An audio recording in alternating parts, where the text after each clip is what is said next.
Adidas et le foot, c'est une vieille histoire.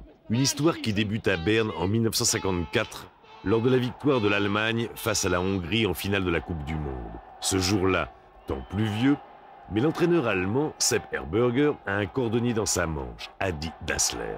Pour la première fois, une équipe utilise des crampons à vis, des crampons pour terrain gras. Les chaussures de football, comme on les connaît aujourd'hui, c'est nous, les joueurs, qui les avons développées.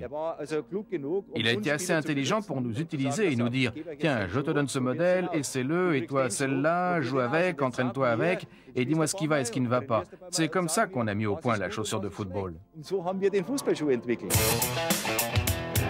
Le royaume du foot a ses limites. À la fin des années 80, Adidas s'essouffle et laisse passer les modes du temps.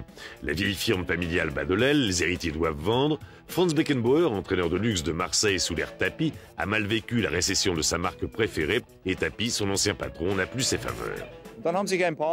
Certains ont essayé de transformer cette entreprise. Ils étaient sûrement pleins de bonnes intentions, mais ils ne pouvaient pas y arriver. Ils n'avaient pas les capacités. Même quand tout va bien, c'est de voir le soleil au milieu des nuages et devant un avion rêver de voyage. Parenthèse Tapi, parenthèse de crise.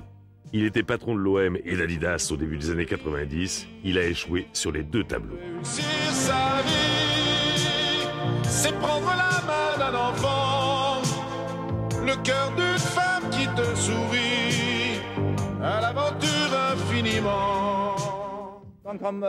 Dreyfus est arrivé. Avec son professionnalisme, Robert a plus ou moins sauvé l'entreprise. Et ce qu'Adidas représente aujourd'hui, c'est à Robert Dreyfus qu'elle le doit.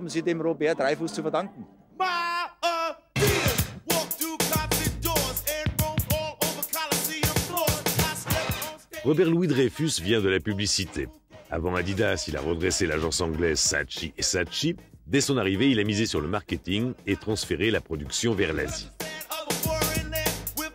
On a essayé de définir ce que c'était Adidas. Alors nous, on dit que c'est d'abord l'authenticité, la seule vraie marque de sport, parce qu'elle existait dès 1920, etc., etc.